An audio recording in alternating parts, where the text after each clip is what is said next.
आणि आता पाहूयात सविस्तर विशेष। एकनाथ शिंदेंसोबत गेलेल्या आमदारांवर आसूड ओढणारे शिवसेना उद्धव बाळासाहेब पक्षाचे नेते त्याच शिंदे समर्थकांना परत फिरारेचं आवाहन करत असल्याचं चित्र आहे। पण एकीकडे आदित्य ठाकरेंना शिंदे समर्थकांना गद्दार म्हणायचंय आणि सुषमा अंधारे किंवा इतर नेत्यांनी बंडखोरांसाठी साखर पेरणी करणं, यातून ठाकरेंच्या शिवसेना संभ्रमावस्थेमध्ये सापडली आहे का, अशी चर्चा आत्ता सुरू झाली आहे। आदित्य ठाकरे बंडखोरांना गद्दार म्हणणार, सुषमा अंधारे त्यांनाच परत बोलवणार। बंडखोरांसाठी ठाकरे सेनेकडून साखर पेरणी, ठाकरेंच्या शिवसेनेचा दुटप्पीपणा। हे गद्दार आज जे सांगतात आम्ही बंड केला, आम्ही उठाव केला, हे बंड नाही, हे उठाव नाही, ही गद्दारी होती। माझ्या माहितीप्रमाणे संजय शिरसाटजी बऱ्यापैकी आमच्या संपर्कात सुद्धा आहे। शिवसेना उद्धव बाळासाहेब ठाकरे पक्षाचे नेते आदित्य ठाकरे आणि पक्षाच्या उपनेत्या सुषमा अंधारे यांची ही परस्पर विरोधी विधानं। एकीकडे आदित्य ठाकरे सातत्यानं शिंदेंविरोधात गेलेल्या 39 आमदारांविरोधात हल्लाबोल करत त्यांना मिंधे गट, गद्दार अशा उपमा देत आहेत, तर त्याचवेळी महाप्रबोधन यात्रेच्या माध्यमातून राज्यभर फिरणाऱ्या उपनेत्या सुषमा अंधारे शिंदे गटात गेलेल्या आमदारांना परत फिरारे म्हणत त्यांच्यासाठी साखर पेरणी करत असल्याचं चित्र आहे। कधी कधी माणसं बैमान होतात, पण कधीतरी त्यांना चुका कळतील। परतीचे दोर आमच्याकडून कापले गेले नाही। मातोश्री सगळ्यांना प्रेमाने जवळ करते।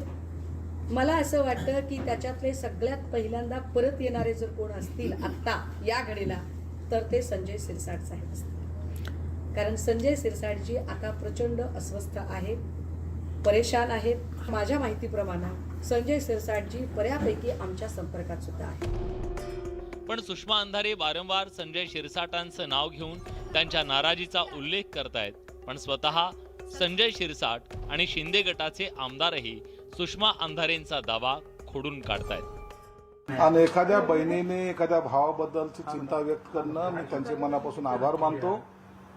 आजकाल त्या महाराष्ट्रातील सर्वच भावांबद्दल एक त्यांचा पॉझिटिव्ह व्ह्यू हा दिसून येतोय। पण आम्हाला काही गोष्टीच्या खटकत होत्या, त्याच्यामुळे केलेला हा उठाव शिंदे साहेबाला आम्ही सोबत घेऊन केलेला आहे, म्हणून मी नाराज नाहीये। राहिला मंत्रिपदाचा प्रश्न, मंत्रिपद कुणाला द्यायचं, केव्हा द्यायचं, याचा निर्णय, योग्य तो निर्णय एकनाथ शिंदे साहेब आणि देवेंद्र फडणवीस साहेब घेतील, आणि त्यामुळं सर्वांनाच काही मंत्रिपद मिळेल अशातला काही भाग नाही। महाराष्ट्राच्या या सर्व उठावामध्ये संजय शिरसाटची सुद्धा एक भूमिका होती, हे हा काम महाराष्ट्र जाणतो, म्हणून कदाचित त्यांना पहिलं सॉफ्ट टार्गेट म्हणून किंवा पहिला अटॅक माझ्यावर करावा असं त्यांच्या एखाद्यात मनामध्ये असेल, आणि म्हणून ते माझं नाव घेतात। कुठल्याही प्रकारचा कोणताही आमदार नाराज नाही। आलं लक्षात? आम्ही बाळासाहेबाचे शिवसैनिक आहोत, आम्हाला बाळासाहेबाची शिकवण आहे। जो शब्द तुम्हाला सांगतो की आमचे नेते आम्हाला देत असतात, तो शब्द आम्हाला अंतिम असतो।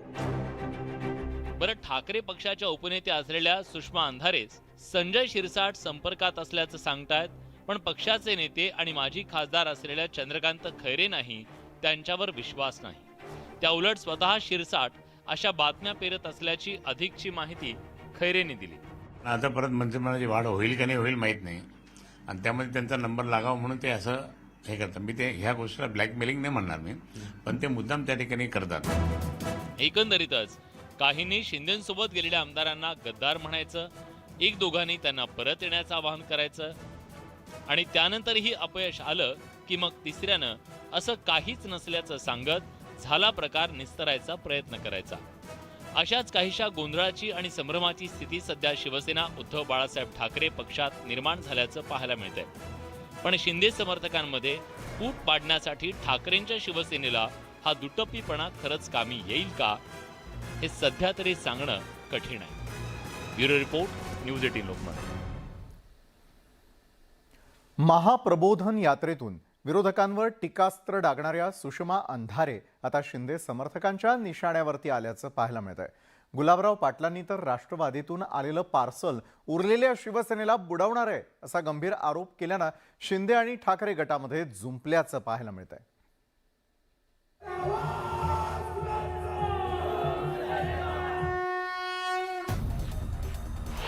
राष्ट्रवादीचं पार्सल उरलेल्या शिवसेनेला बुडवणार, गुलाबराव पाटलांचा सुषमा अंधारेंवर निशाणा. गुलाबराव बुद्धिभेद करतायत, अंधारेंचं प्रत्युत्तर. आरोप प्रत्यारोपांमुळे दोन्ही गटात जुंपली.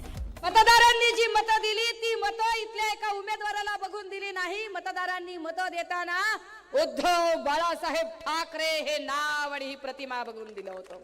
का डाग लावून घेतला तुम्ही गद्दारीचा आवाज? हे वाईट आहे. माणसं पैसा कितीही वेळा कमवू शकतात, पैसा येतो आणि जातो. आबा इज्जत गेलेली येत नाही हो पुन्हा. शिवसेना उद्धव बाळासाहेब ठाकरे पक्षाच्या नेत्या सुषमा अंधारेंचा हा घणाघात. सध्या महाप्रबोधन यात्रेच्या माध्यमातून सुषमा अंधारे विरोधकांवर टीकेचे बाण सोडतायत. यामुळेच आता सुषमा अंधारे विरोधकांच्या निशाण्यावरती आल्याचं पाहायला मिळतंय. राज्याचे पाणी पुरवठा मंत्री गुलाबराव पाटलांनी अंधारेंना थेट राष्ट्रवादीचं पार्सल म्हणत उद्धव ठाकरेंना सावध राहण्याचा टोला लगावलाय. तर संजय बांगरांनी देखील सुषमा अंधारेंवर निशाणा साधलाय. उरलेली सुरलेली शिवसेनेचं डॅमेज करायचं, त्याच्याकरता हे नवीन पार्सल हे राष्ट्रवादीकडून इकडे आलेलं आहे. उद्धवजींना माझी हात जोडून विनंती आहे की असे पार्सलपासून आपण सावध राहा. तुमच्या प्रतिमेला, तुमच्या पक्षाला हे डब्यात नेल्याशिवाय राहणार नाही, असं मला नम्रपणे त्यांना सांगायचं. ही जर भाषा मला वाटते की अंधारे ताईची जर असेल तर मला वाटते की ही म्हणजे अतिशय, आपण त्याला शब्द सुद्धा नाही आमच्यामध्ये, की या पद्धतीची वागणूक, या पद्धतीचं बोलणं यांनी केलं. आणि त्यांना तुम्हाला सांगतो की पक्षामध्ये मान दिला. अहो, अशा लोकांना सुद्धा तुम्हाला सांगतो की पक्षामध्ये काय कुठेही तुम्हाला सांगतो की यांना सन्मान भेटू नये. सुषमा अंधारेंची महाप्रबोधन यात्रा सध्या गुलाबराव पाटलांच्या जळगाव जिल्ह्यातच आहे. त्यामुळे गुलाबराव पाटलांनी टीका केल्यानंतर सुषमा अंधारेंनी तत्काळ त्यांना प्रत्युत्तर दिलं. आपण कधीच राष्ट्रवादीत नव्हतो, पण गुलाबराव पाटील बुद्धिभेद तयार करण्याचा प्रयत्न करत असल्याचा आरोप सुषमा अंधारेंनी केलाय. भाजपाकडून असे बुद्धिभेद आणि अशी संभ्रमित अवस्था सन्मान्य संजय राऊत साहेबांबद्दलही करण्याचा प्रयत्न झाला होता. मी राष्ट्रवादीत कधीही नव्हते हे माझं वारंवार सांगून झाले. सध्या सुषमा अंधारे या उद्धव ठाकरेंच्या शिवसेनेच्या सभा गाजवणाऱ्या नेत्यांपैकी एक बनल्यात. दसरा मेळावा असो किंवा मग आता महाप्रबोधन यात्रा, सातत्यानं सुषमा अंधारे एकनाथ शिंदेंच्या बाळासाहेबांची शिवसेना पक्षावर टीका करतायत. पण आता बाळासाहेबांच्या शिवसेनेनं देखील सुषमा अंधारेंना कोंडीत पकडण्याचे प्रयत्न सुरू केलेत. त्यामुळे दोन्ही पक्षातील संघर्ष आणखी तापण्याची शक्यता आहे. जळगावहून नितीन नांदुरकर सह ब्युरो रिपोर्ट, न्यूज 18 लोकमत. केंद्रीय मंत्री नारायण राणे आणि खासदार विनायक राऊत यांच्यामध्ये पुन्हा एकदा शाब्दिक चकमक झालेली आहे. सिंधुदुर्ग जिल्हा नियोजन बैठकीमध्ये पालकमंत्री रवींद्र चव्हाण यांच्या समोर दोन्ही नेत्यांमध्ये जुंपल्याचं पाहायला मिळालं. नेमकं काय घडलं जाणून घेऊयात आमच्या या विशेष रिपोर्टमधून. नारायण राणे विनायक राऊतांमध्ये जुंपली. जिल्हा नियोजन बैठकीत शाब्दिक खडाजंगी. मीटिंग कोण चालवतंय? राऊतांचा सवाल, राऊतांचा आक्षेप नारायण राणेंनी झुगारला.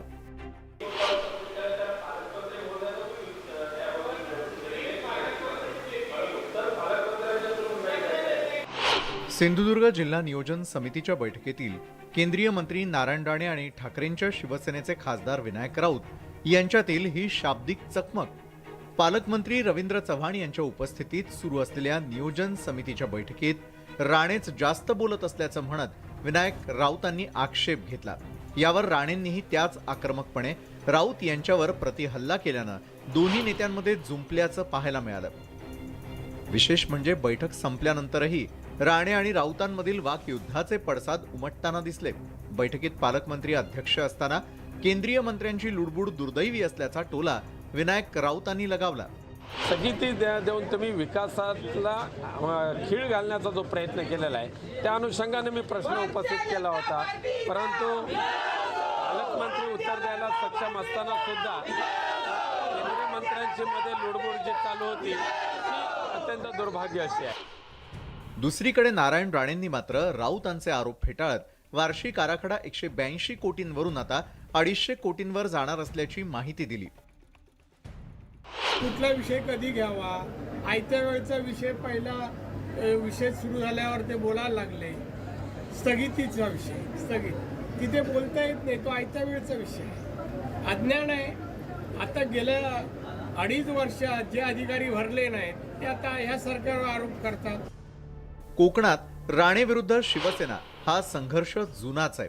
2014 आणि 2019 अशा सलग 2 निवडणुकीत राणेंचे सुपुत्र निलेश राणेंना पराभूत करून विनायक राऊत विजयी झाले आहेत. तेव्हापासून सातत्यानं राणे आणि शिवसेना यांच्यातील वाद चव्हाट्यावर येत राहिलाय. आता राज्यात सत्तांतर झाल्यानंतर हा संघर्ष पुन्हा तापल्याचं पाहायला मिळत आहे. त्यामुळे या संघर्षात पुढे आणखी काय काय घडतं हे पाहणं महत्त्वाचं ठरणार आहे. सिंधुदुर्गहून भरत केसरकरसह bureau report, news 18 Lokmat. Shinde पक्षाचे आमदार संतोष बांगर आता पुन्हा एकदा नव्या वादात सापडल्यात. मंत्रालयामध्ये प्रवेश करताना त्यांनी पोलिसांबरोबर वाद घालत शिवीगाळ केल्याचा त्यांच्यावरती आरोप होतोय. मात्र बांगरांनी हे सर्व आरोप फेटाळून लावलेत. पाहूयात नेमकं काय प्रकरण आहे ते. आमदार संतोष बांगर पुन्हा नव्या वादात. आता पोलिसांशी वाद घातल्याचा आरोप. बांगरांनी सारे आरोप फेटाळले. आमदार संतोष बांगर आणि वाद हे समीकरण जणू आता राज्याला अंगवळणी पडल्यासारखं झालंय. आता पुन्हा एका नव्या वादाला तोंड फुटलंय. मंत्रालयातच त्यांनी वाद घातल्याचं समोर आलंय. हिंगोलीचे शिंदे समर्थक आमदार संतोष बांगर यांनी यापूर्वी हिंगोलीमध्ये कामगार विभागाच्या वतीनं चालवल्या जाणाऱ्या उपहारगृहामध्ये राडा घातला होता. उपहारगृहाच्या व्यवस्थापकाला त्यांनी कानशिलात लगावली होती. त्यानंतर हिंगोलीमध्ये पीक विमा कंपनीच्या कार्यालयामध्ये त्यांनी तोडफोड केल्याचं प्रकरण ताजंच आहे. एकूणच एकनाथ शिंदे यांच्या बंडानंतर आपल्या वेगवेगळ्या विधानांमुळे आणि वादामुळे संतोष बांगर हे सतत या न त्या कारणानं चर्चेत असतात. आता नव्या वादात मंत्रालयामध्ये प्रवेश करताना बांगरांनी पोलिसांबरोबर वाद घालत शिवीगाळ केल्याचा आरोप होतोय. मंत्रालयामध्ये जाताना कार्यकर्त्यांना पास काढण्यास सांगितल्यानं बांगर संतप्त झाले आणि त्यांनी पोलिसांना शिवीगाळ केल्याचा आरोप बांगरांवरती केला जातोय. यावर प्रतिक्रिया देताना विधान परिषदेचे विरोधी पक्षनेते अंबादास दानवे यांचे शिंदे गटाचे आमदार संजय बांगर यांच्यावर टीका केली आहे. बांगरने काही पोलिसांनी उचत घातली असं कळतंय मंत्रालयामध्ये. कसं बघताय हे सगळं योग्य आहे? मी सांगितलं ना, बांगर आणि वाद हे ठरलेलेच आहे. किती वेळेस त्याला मुख्यमंत्री उपमुख्यमंत्री समज देणार मला माहिती नाही. तसंच आपण कोणताही वाद घातलेला नाही. त्या ठिकाणी सीसीटीव्ही आहेत, ते तपासावेत आणि सत्य समोर येईल असंही बांगरांनी आपल्यावरील आरोपांचं खंडन करताना स्पष्टीकरण दिलंय. कुठल्याही प्रकारचा वाद विवाद त्या ठिकाणी झालेला नाही. व जर वाद झाला असेल तर मला वाटते की त्या ठिकाणी सीसीटीव्ही फुटेज आहेत. आपण ते सीसीटीव्ही फुटेज तपासावेत आणि जी काही वस्तुस्थिती आहे ती संपूर्ण महाराष्ट्राच्या समोर आपण मांडावी. नुकताच आमदार बच्चू कडू आणि रवी राणा या वैदर्भीय आमदारांमधील वादावरती मुख्यमंत्री उपमुख्यमंत्र्यांना मध्यस्थी करावी लागलेली असताना ते प्रकरण काहीसं शमत न शमत तोच आमदार बांगरांच्या नव्या वादामुळे शिंदे फडणवीसांच्या डोकेदुखीत वाढ झाली म्हटल्यास वावगं ठरू नये. Bureau report, news 18 Lokmat. Rahul गांधींची भारत जोडो यात्रा नांदेडमध्ये येत असतानाच अशोक चव्हाण यांच्या कन्या श्री जया चव्हाण यांच्या पॉलिटिकल लॉन्चिंगची चर्चा सुरू झाली आहे. राहुल गांधींच्या यात्रेच्या स्वागताचे नांदेडमध्ये बॅनर्स झळकू लागलेत आणि या बॅनर्सवर श्री जयांचे फोटो आहेत आणि त्यामुळे या यात्रेतून श्री जया राजकीय वाटचालीला प्रारंभ करणार का, अशी चर्चा आता सुरू झाली आहे.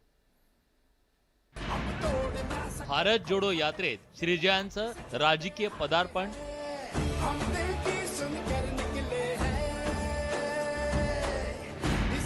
यात्रेतूनच श्रीजया राजकारणात येणार.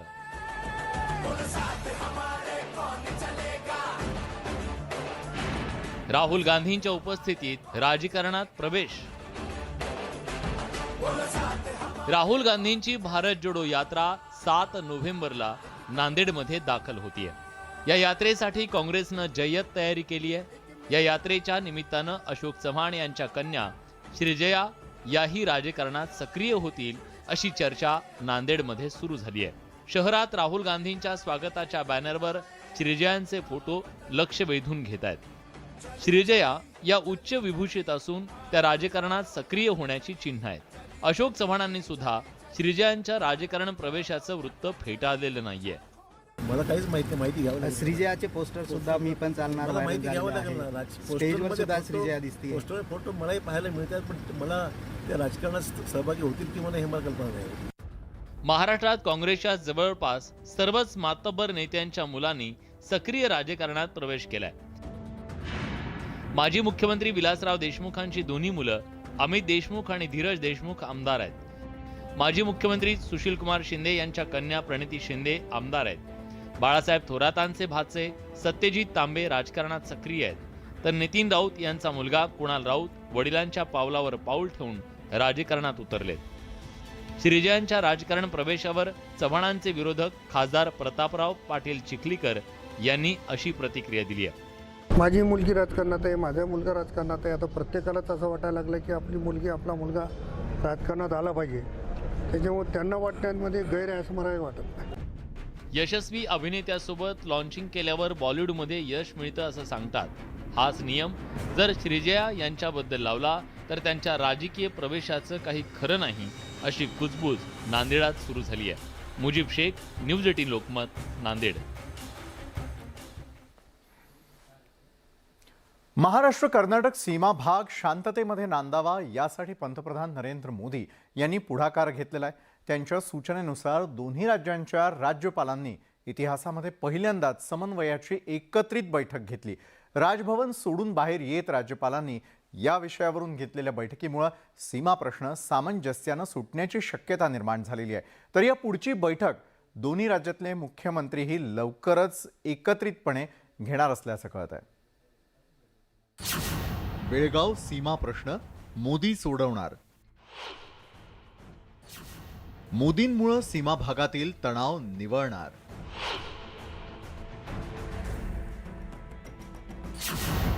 कर्नाटकातील 865 गावं महाराष्ट्रात येणार. गेल्या 56 वर्षांपासून बेळगाव सीमा भागातील लोक कानडी वरवंट्याखाली चिरडला जातोय. गेल्या 50 वर्षात सीमा प्रश्न सुटण्याऐवजी आणखी गुंतागुंतीचा झालाय. पण आता सीमा प्रश्न सुटण्याची चिन्ह दिसू लागली आहेत. कारण सीमा प्रश्नात थेट पंतप्रधान नरेंद्र मोदींनी लक्ष घालायला सुरुवात केली आहे. मोदींच्या सूचनेनुसार कर्नाटकचे राज्यपाल थावरचंद गेहलोत आणि महाराष्ट्राचे राज्यपाल भगतसिंग कोश्यारींमध्ये राजभवनात चर्चा झाली. या चर्चेचा पुढचा टप्पा म्हणजे दोन्ही राज्यांचे मुख्यमंत्री सीमा प्रश्नी चर्चा करणार आहेत. दोन्ही राज्यातले म्हणून माझ्या माहितीप्रमाणे 10 SP आलेत 5-5. दोन्ही राज्यातले 10 कलेक्टर आलेत 5-5. अशी ती खूप मोठी ऐतिहासिक बैठक आहे. माननीय मोदीजींनी स्वतः प्रोएक्टिव्हली दोन्ही राज्याच्या राज्यपालांनी सुचवलं की बैठक घ्या. या दोन राज्यांमधली तेढ पहिली संपली पाहिजे. सीमा भागात राहणाऱ्या मराठी भाषिकांना कानडी सरकारनं त्रास देऊ नये, त्यांचा छळ करू नये अशी अपेक्षा ठाकरेंच्या शिवसैनिकांनी व्यक्त केली आहे.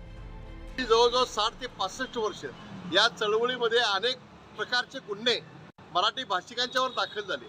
ते गुन्हे त्वरित मागे घेण्यात यावेत अशा पद्धतीच्या विविध मराठी भाषिकांच्या सर्व मागण्यांचं निवेदन आज आम्ही राज्यपाल कर्नाटक राज्य यांना दिलं. महाराष्ट्रात आणि कर्नाटकात भाजप सरकार आहे, केंद्रातही मोदी सरकार आहे. कोणत्याही प्रश्नावर मोदी है तो मुमकिन है असं म्हणतात. सीमा प्रश्नाबाबतही असंच होईल अशी अपेक्षा आहे. ज्ञानेश्वर साळुखे, न्यूज 18 लोकमत, कोल्हापूर. आणि या घडीची सर्वात मोठी आणि महत्त्वाची बातमी आपल्यापर्यंत येते ती म्हणजे मुख्यमंत्री एकनाथ शिंदेंनी शरद पवारांची भेट घेतलेली आहे. शरद पवारांवरती मुंबईतल्या ब्रीच कँडी हॉस्पिटलमध्ये सध्याला उपचार सुरू आहेत आणि यावेळी मुख्यमंत्र्यांनी हॉस्पिटलमध्ये जाऊन पवारांच्या तब्येतीची विचारपूस केलेली आहे. मुंबईतल्या ब्रीच कँडी हॉस्पिटलमध्ये शरद पवार यांच्यावरती सध्याच्या काळात उपचार सुरू आहेत आणि या उपचारांसंदर्भातच अधिक माहिती घेण्यासाठी राज्याचे मुख्यमंत्री एकनाथ शिंदे हे पवारांच्या भेटीला ब्रीच कँडीमध्ये दाखल झालेले होते. त्यांची ही भेटही झालेल्याचं कळत आहे. ब्रीच कँडी रुग्णालयामध्ये शिंदे पवार भेट झालेली आहे. मला त्यांनी सांगितलं उद्या त्यांची ती शिबिर आहे, त्या शिबिराला जाऊन उपस्थित राहून पुन्हा हॉस्पिटलला येणार आहेत, परंतु आता त्यांच्याशी चर्चा केली, तब्येत त्यांची चांगली आहे आणि इथे येऊन पुन्हा जे काही तपासणी करून चाचणी त्यांच्या ज्या काही टेस्ट आहेत ते करून डिस्चार्ज होईल असं मला सांगितलं त्यांनी. जे शिबिर आहे ते त्याला व्यक्तिशः उपस्थित राहणार असं म्हटलं होतं की ऑनलाईन ते उपस्थित राहतील असं सांगितलं जात होतं, पण ते तुमच्याशी जे बोलले तेव्हा ते म्हणाले की ते स्वतः उपस्थित राहणार आहे. मला तर बोलले. हां त्यामुळे तब्येत चांगली आहे त्यांची, हां प्रकृती चांगली आहे आणि त्यांना उत्तम आरोग्य लाभावं म्हणून मी सदिच्छा आणि शुभेच्छा द्यायला चालेल. ब्रेकनंतर आपण पाहताय न्यूज 18 लोकमत विशेष. विरोधी पक्षनेते अजित पवारांनी शिंदे सरकारच्या भवितव्यावर सूचक वक्तव्य केल्यामुळे राजकीय कलगीतुरा रंगलाय. बहुमताचा आकडा जोपर्यंत शिंदे सरकारकडे आहे तोपर्यंत सरकार सत्तेत राहील, मात्र हा आकडा हातून गेल्यास सरकार कोसळायला वेळ लागणार नाही असं वक्तव्य शरद पवारांनी केलंय. पाहूयात याविषयीचा आमचा विशेष रिपोर्ट. सरकारच्या भवितव्यावरून कलगीतुरा. 145चा आकडा एकनाथराव शिंदेच्या पाठीशी आहे तोपर्यंत हे सरकार चालेल. अजितदादांनी नीट बेरीज करावी. अजित पवारांच्या वक्तव्यावरून ठिणगी. ज्या दिवशी 145चा आकडा कमी होईल त्या दिवशी सरकार चालेल. मुंगेरी लाल के हसीन सपने. विरोधकांवर टीका. मुंगिरी लालचे स्वप्न काही असतात ते विरोधी पक्षामध्ये काही लोक गुडघ्याला बासिंग बांधून बसलेले. राज्यात शिंदे फडणवीस सरकार सत्तेत येऊन अद्याप 4 महिनेही उलटले नाही, तोच या सरकारच्या भवितव्याविषयी तर्कवितर्क लावले जात आहेत. शिंदे सरकार जास्त काळ टिकणार नसल्याचा दावा विरोधकांकडून वारंवार केला जातोय. बहुमताचा आकडा हातून गेल्यास शिंदे सरकार कोसळण्यास वेळ लागणार नाही असं सूचक वक्तव्य विरोधी पक्षनेते अजित पवारांनी केलंय. मी तुम्हाला सुरुवातीला सांगितलेलं, आज परत सांगतो, जोपर्यंत 145चा आकडा एकनाथराव शिंदेच्या पाठीशी आहे तोपर्यंत हे सरकार चालेल. ज्या दिवशी 145चा आकडा कमी होईल त्या दिवशी सरकार चालेल. अजित पवारांच्या या वक्तव्यावर सत्ताधाऱ्यांनी सडकून टीका केली आहे. अजित पवारांचं भाकीत कधीच सत्यात येणार नसल्याची टीका कृषी मंत्री अब्दुल सत्तारांनी केली आहे. मुंगिरी लालचे स्वप्न काही असतात ते विरोधी पक्षामध्ये काही लोक गुडघ्याला बासिंग बांधून बसलेले, असं कधी होत नाही. हे तर 2.5 वर्ष आहेत. मला तर लोकशाहीवर विश्वास आहे. आता लोकशाही म्हणजे लोकांच्या मतावर सरकार निवडून येतो. 2 वर्षानंतर ज्या वेळेस निवडणुका होतील ते 40चे 80 होतील, याचे 79 होणार नाही, 39 होणार नाही, याची दक्षता निश्चित आदरणीय सन्माननीय मुख्यमंत्री एकनाथरावजी शिंदे साहेब घेऊ लागले. आणि हे जे अजितदादा बोलतात किंवा जे काही जयंत पाटील साहेब बोलतात ह्या निराशाच्या पोटी बोलतात. त्यांची जे सत्तेमध्ये होतात त्यांनी सत्तेमध्ये त्यांच्या पक्षाचा सदुपयोग करून घेतला. अजितदादांनी नीट बेरीज करावी. आता आम्ही जवळजवळ 165 वर आहे आणि आकडेवारीचा खेळ खेळणं पवार घराण्यांची नेहमीची सवय आहे. 95 साली आम्ही आमदार होतो काँग्रेसचं. आम्हाला असंच सांगत होतं की पुढच्या महिन्यात सरकार पडणार आहे. सरकार काय पडलं नाही आणि यांचं भविष्य काय खरं ठरलं नाही. एकीकडे सरकार कोसळणार असल्याचा दावा विरोधकांकडून केला जातोय, तर दुसरीकडे राष्ट्रवादीमध्ये फूट पडणार असल्याची चर्चाही रंगली आहे. त्यामुळे या चर्चेवर पांघरुण घालण्यासाठीच तर अजित पवारांनी ते वक्तव्य केलं नाही ना, अशी चर्चा आता सुरू झाली आहे. Bureau report, news 18 Lokmat. आगामी वर्षभरामध्ये 75,000 जागांवर नोकऱ्या देण्याची घोषणा शिंदे सरकारनं केली आहे. मात्र राज्य सरकारनं आपलं अपयश झाकण्यासाठी ही घोषणा केल्याचा आरोप विरोधकांकडून केला जातोय. वेदांता आणि टाटा एअरबस हे प्रकल्प राज्याबाहेर गेलेले असून हे राज्य सरकारचं अपयश असल्याची टीका अजित पवारांनी केली आहे. नोकर भरतीवरून अजित पवारांचा टोला. अजित पवारांचा शिंदे सरकारवर हल्लाबोल. सत्ताधाऱ्यांचा अजित पवारांवर पलटवार. वर्षभरात 75,000 जागांवर नोकर भरती करण्याची घोषणा राज्य सरकारनं नुकतीच केली आहे. त्यासाठी सरकारकडून खास रोजगार मेळाव्याचं आयोजनही करण्यात आलं. मात्र राज्य सरकारच्या या घोषणेवर विरोधकांनी टीकेची झोड उठवली आहे. शिंदे सरकार सत्तेत आल्यानंतर अनेक मोठे प्रकल्प राज्याबाहेर गेले असून तरुणांचा रोजगार हिरावून घेतला गेल्याची टीका विरोधी पक्षनेते अजित पवार यांनी केलेली आहे.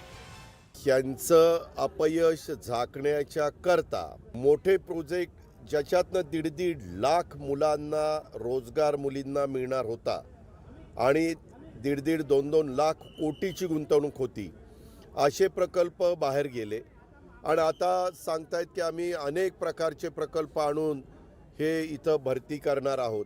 यादी दाखवा, कोणते प्रकल्प, किती भरती होणार आहे. शिंदे फडणवीस सरकारमुळे वेदांता फॉक्सकॉन आणि टाटा एअरबसनं गुजरातची वाट धरल्याचा विरोधकांचा आरोप आहे. राष्ट्रवादी काँग्रेसच्या चिंतन शिबिरात याच मुद्द्यावरून अजित पवारांनी राज्य सरकारवर पुन्हा एकदा हल्लाबोल केलाय, तर सत्ताधाऱ्यांकडूनही जोरदार पलटवार करण्यात आलाय. गेल्या काही दिवसांपासून वेदांता फॉक्सकॉन आणि टाटा एअरबस प्रकल्पावरून सत्ताधारी आणि विरोधकांदरम्यान वाकयुद्ध रंगलंय. एकमेकांवर जबाबदारी ढकलण्याचा प्रयत्न दोन्ही बाजूंकडून केला जातोय. मात्र विरोधकांच्या हाती आयताच मुद्दा लागला असून हा वाद लवकर शमण्याची चिन्ह दिसत नाहीयेत. हरीश दिमोटे, न्यूज 18 लोकमत, अहमदनगर. पुण्याचे पालकमंत्री चंद्रकांत दादांनी माजी पालकमंत्री अजित दादांनी मंजूर केलेल्या विकास निधीला कात्री लावली आहे आणि त्यामुळे पुण्याच्या आजी माजी पालकमंत्र्यांमध्ये सुप्त राजकीय संघर्ष पेटल्याचं चित्र निर्माण झालंय. दोन राजकीय दादांमध्ये राजकीय सामना. पुण्यात अजितदादा विरुद्ध चंद्रकांत दादा. अजितदादांच्या निधीला चंद्रकांत दादांची कात्री. राज्यात सत्तांतरानंतर जसं राजकीय समीकरण बदललंय तसंच राज्य सरकारचं धोरणही बदलल्याचं पाहायला मिळतंय. शिंदे सरकारनं सत्तेत येताच महाविकास आघाडी सरकारनं मंजूर केलेल्या विकास कामांना स्थगिती दिली होती.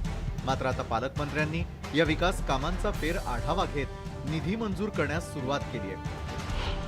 महाविकास आघाडी सरकारच्या काळात अजित पवारांनी पुणे जिल्ह्यातील विकास कामांसाठी तब्बल 841 कोटी रुपयांचा निधी मंजूर केला होता. मात्र त्यातील तब्बल 518 कोटींच्या कामांना पुण्याचे पालकमंत्री चंद्रकांत पाटलांनी कात्री लावली आहे. या विकास कामांपैकी केवळ 323 कोटी रुपयांचा निधी पालकमंत्री चंद्रकांत पाटील यांनी मंजूर केला आहे. विशेष म्हणजे बारामतीमधील काही कामांना एक पैसाही उपलब्ध करून देण्यात आलेला नाहीये. अजित पवारांना राजकीय शह देण्यासाठी चंद्रकांत पाटील यांनी ही खेळी तर केली नाही ना, अशी राजकीय वर्तुळात चर्चा सुरू झाली आहे. लोकशाहीमध्ये सत्ता येत असते, सत्ता जात असते, म्हणून विकास कामाला स्थगिती पण द्यायची नसते आणि कुणी विकास कामं मंजूर केलेली आडवाओडवी पण करायची नसते. चंद्रकांत पाटलांनी पालकमंत्री झाल्यानंतर बोलवलेल्या जिल्हा नियोजन समितीच्या बैठकीला अजित पवारांनी दांडी मारली आहे. खरं तर अजित पवार पालकमंत्री असताना चंद्रकांत पाटलांनीही हाच कित्ता गिरवला होता. त्यामुळे जिल्हा नियोजन समितीच्या बैठकीत राजकारणातील या दोन दादांचा कधीही सामना झाला नाही. 7 आमदारांना 10 कोटी 13 कोटी 10 कोटी 13 कोटी दिले, स्वतःला मात्र 90 कोटी 80 कोटी घेतले. आता हा ते अन्याय करतात, सगळं ओढतात आपल्या मतदारसंघात का मी अन्याय करतो. मी त्या 7ही आमदारांचा 1 रुपया कमी केला नाही आणि दादांचेही 80चे 40 केले, 80चे 0 नाही केले. प्लस माझ्या वयोजदीने सगळे दादांना फोन केला, दादा तुम्ही काही काळजी करू नका, उरलेल्या 40 कोटीची सुद्धा एस्टिमेट मी माझ्याकडे ठेवतो. सध्या पुणे जिल्हा नियोजन समितीमध्ये दोन राजकीय दादांमध्ये सुप्त संघर्ष पेटल्याचं पाहायला मिळत आहे. मात्र या संघर्षात विकास कामांचा बळी तर जाणार नाही ना, अशी सर्वसामान्य नागरिकांना चिंता सतावू लागली आहे. शिर्डीहून हरीश दिमोटे आणि कोल्हापूरहून ज्ञानेश्वर साळोखेसह वैभव सोनवणे, न्यूज 18 लोकमत, पुणे. युवा सेना प्रमुख आदित्य ठाकरेंना वरळी विधानसभा मतदारसंघामध्ये घेरण्यासाठी भाजपनं आता युवा फायरब्रँड नेता तेजस्वी सूर्या यांना मैदानात उतरवलेलं आहे. शुक्रवारी तेजस्वी सूर्यांनी वरळीमध्ये शक्ती प्रदर्शन करत आदित्य ठाकरेंना आव्हान दिलंय. आदित्य ठाकरेंना तेजस्वी सूर्याचं आव्हान. वरळीत तेजस्वी सूर्याचं शक्ती प्रदर्शन.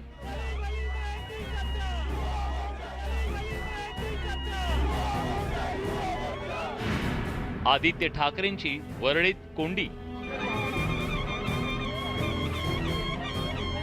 युवा सेना प्रमुख आदित्य ठाकरेंची वरळी विधानसभा मतदारसंघात कोंडी करण्यासाठी आता भाजपनं तेजस्वी सूर्या यांना आखाड्यात उतरवलंय.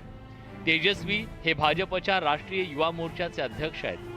आदित्य ठाकरेंच्या युवा सेनेला आता भाजप युवा मोर्चा टक्कर देणार आहे. शुक्रवारी भाजपच्या राष्ट्रीय युवा मोर्चाचे अध्यक्ष तेजस्वी यांनी वरळीत जोरदार शक्ती प्रदर्शन करत त्याला सुरुवात केली. कोई विधानसभा क्षेत्र या कोई एक वार्ड किसी एक व्यक्ति का या एक परिवार का प्राइवेट जागीर नहीं होता है. खरं तर अलीकडच्या काळात मुंबईतल्या वरळी विधानसभा मतदारसंघावर भाजपनं लक्ष केंद्रित केलंय. युवा सेना प्रमुख आदित्य ठाकरे यांचा हा विधानसभा मतदारसंघ आहे आणि त्यामुळेच भाजपनं इथं राजकीय ताकद वाढवायला सुरुवात केली आहे. तेजस्वी सूर्यांचा दौरा त्याचाच एक भाग असल्याचं बोललं जात आहे. माननीय आदित्यजी पालकमंत्री सबर्बचे राहिलेले आहेत, मुंबई उपनगराचे तेव्हा राहिले होते ते. त्यावेळी त्यांनी अनेक उपाययोजना केल्या. मला असं वाटतं केवळ वरळीच नाही, त्यांनी सबंध मुंबईमध्ये फेरफटका मारावा आणि मुंबई महानगरपालिकेने शिवसेनेच्या नेतृत्वात जे काम केलं ते सर्वच त्यांनी पाहायला पाहिजे. राज्यात लवकरच प्रमुख महानगरपालिकांच्या निवडणुका होऊ घातल्यात. शिवसेनेतील बंडखोरीमुळे मुंबई महानगरपालिकेची निवडणूक अत्यंत चुरशीची होणार आहे. भाजपनं मुंबई महापालिका निवडणुकीसाठी जोरदार तयारी सुरू केली आहे. या पार्श्वभूमीवर भाजपच्या राष्ट्रीय युवा मोर्चाच्या माध्यमातून तरुणांना जोडण्याचा प्रयत्न केला जाणार आहे. वरळी विधानसभा मतदारसंघात भाजपनं दहीहंडी आणि गणेशोत्सव दणक्यात साजरा केला. विशेष म्हणजे मुख्यमंत्री आणि उपमुख्यमंत्र्यांनी या कार्यक्रमांना हजेरी लावली. आता भाजपकडून युवा मोर्चाच्या माध्यमातून आदित्य ठाकरेंना घेरण्याची रणनीती आखली जात असल्याचं राजकीय वर्तुळात बोललं जात आहे. प्रणाली कापसेसह तुषार उपनवर, न्यूज 18 लोकमत, मुंबई. आदित्य ठाकरे विरुद्ध श्रीकांत शिंदे असा सामना सिल्लोडमध्ये रंगण्याची चर्चा होती, पण आदित्य ठाकरेंनी माघार घेतली आणि सभा न होताच राजकीय धुरळा उडायला सुरुवात झाली.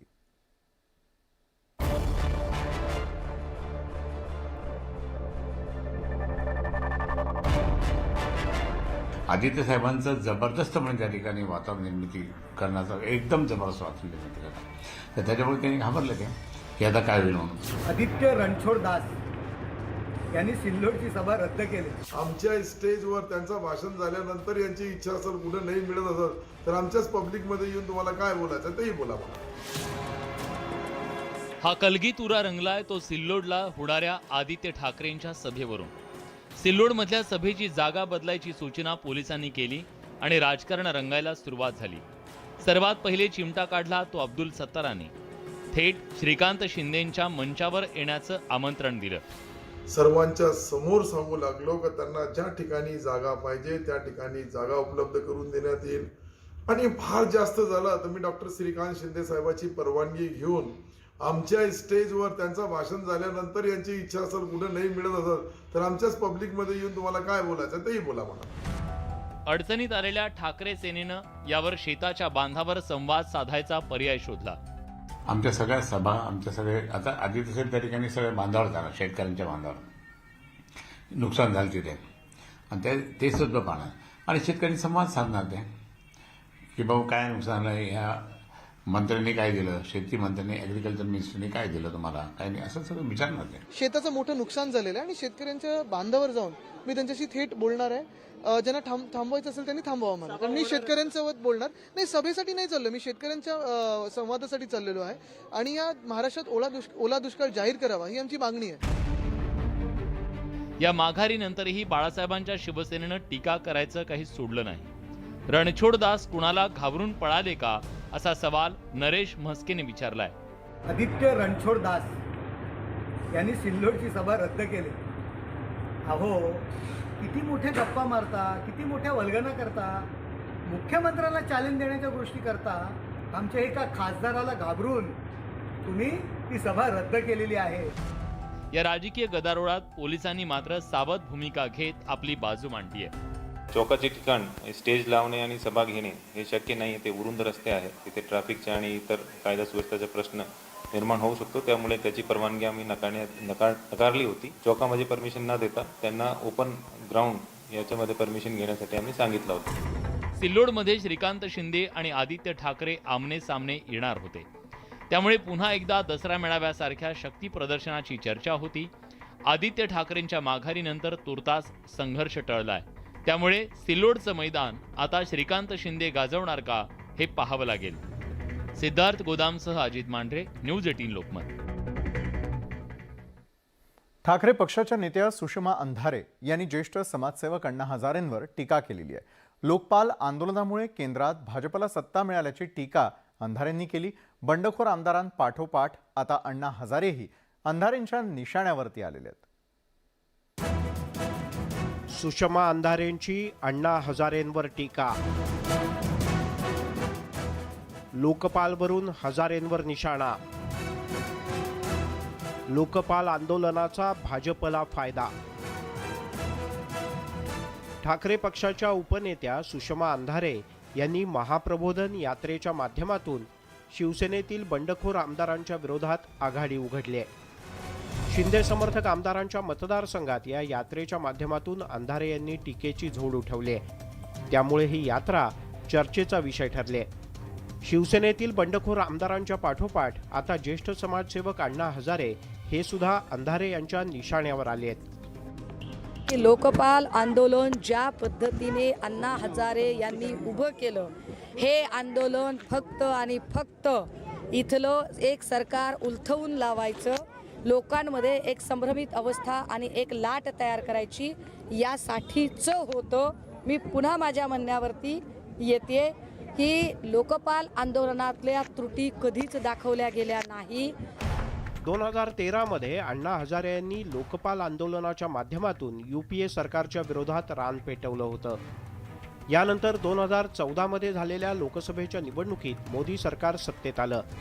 लोकपाल आंदोलनामुळे तत्कालीन काँग्रेस सरकारच्या विरोधात वातावरण निर्मिती झाली. ही पार्श्वभूमी पाहता अण्णा हजारे यांचं लोकपाल आंदोलन हे राजकीय षडयंत्र असल्याचा आरोप सुषमा अंधारे यांनी चोपडा इथल्या महाप्रबोधन यात्रेत केला. त्यांच्या या आरोपांवर अण्णा हजारे यांचे सहकारी विनायक पाटील यांनी प्रत्युत्तर दिलंय. 2014 मध्ये मोदी सरकार आल्यानंतर त्या कायद्यामध्ये बदल करण्याचा प्रयत्न केला होता. तो कायदा रद्द करण्याचा प्रयत्न केला. त्याही वेळेस अण्णांनी उपोषण केलं मोदी सरकारच्या विरोधात आणि तो कायदा अण्णांनी जसाच्या तसा 2013चा जो कायदा होता जसाच्या सजा ठेवण्यास मोदी सरकारला भाग पाडले. शिवसेनेतल्या बंडानंतर दोन्ही शिवसेनेतला राजकीय संघर्ष शिगेला पोहोचलाय. सुषमा अंधारे यांनी महाप्रबोधन यात्रेच्या माध्यमातून शिंदे समर्थक आमदारांच्या सोबतच अण्णा हजारे यांच्यावर निशाणा साधल्यामुळे या संघर्षाला वेगळं वळण लागण्याची शक्यता नाकारता येत नाही. Bureau report, news 18 Lokmat.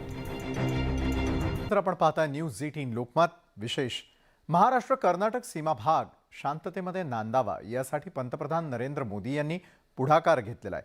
त्यांच्या सूचनेनुसार दोन्ही राज्यांच्या राज्यपालांनी इतिहासात पहिल्यांदाच समन्वयाची एकत्रित बैठक घेतली. राजभवन सोडून बाहेर येत राज्यपालांनी या विषयावरून घेतलेल्या बैठकीमुळे सीमा प्रश्न सामंजस्यानं सुटण्याची शक्यता निर्माण झालेली आहे. तर या पुढची बैठक दोन्ही राज्यातले मुख्यमंत्रीही लवकरच एकत्रितपणे घेणार आहेत. बेळगाव सीमा प्रश्न मोदी सोडवणार. मोदींमुळे सीमा भागातील तणाव निवळणार.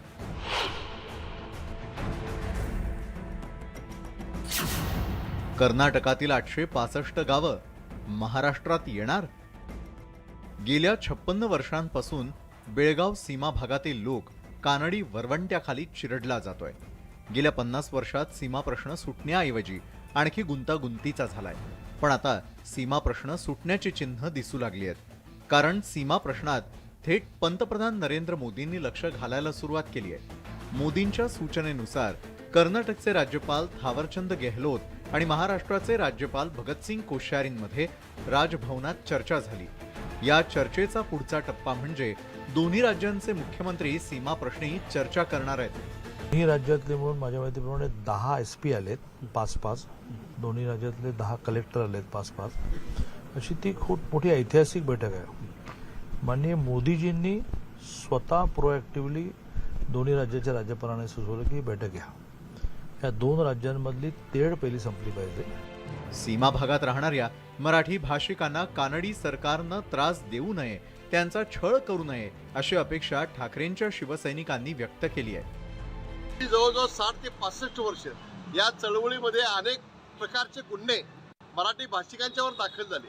ते गुन्हे त्वरित मागे घेण्यात यावेत अशा पद्धतीच्या विविध मराठी भाषिकांच्या सर्व मागण्यांचं निवेदन आज आम्ही राज्यपाल कर्नाटक राज्य यांना दिलं. महाराष्ट्रात आणि कर्नाटकात भाजप सरकार आहे, केंद्रातही मोदी सरकार आहे. कोणत्याही प्रश्नावर मोदी है तो मुमकिन है असं म्हणतात.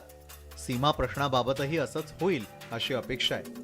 ज्ञानेश्वर साळोखे, न्यूज 18 लोकमत, कोल्हापूर. अमृतसरमधील शिवसेना नेत्याची भर दिवसा हत्या करण्यात आलेली आहे. मूर्तीच्या विटंबनेविरोधात आंदोलन करत असताना सुधीर सुरींची हत्या करण्यात आली आणि या घटनेमुळे अमृतसर शहरात एकच खळबळ उडाली आहे. अमृतसरमध्ये भर दिवसा हत्या, गोळीबारात सुधीर सुरी ठार, पोलिसांकडून तातडीनं आरोपी जेरबंद.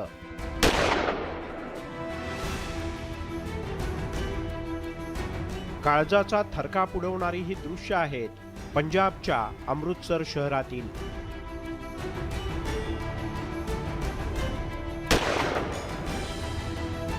इथे शुक्रवारी दिवसाढवळ्या गोळीबाराची घटना घडली. अमृतसरमधील शिवसेनेचे नेते सुधीर सुरी यांची गोळ्या घालून हत्या करण्यात आली आहे. गोपाळ मंदिरातील मूर्तीच्या विटंबनेच्या विरोधात आपल्या सहकाऱ्यांच्या सोबत ते आंदोलन करत होते. त्यावेळेला त्यांच्यावर अज्ञातांनी गोळीबार केला.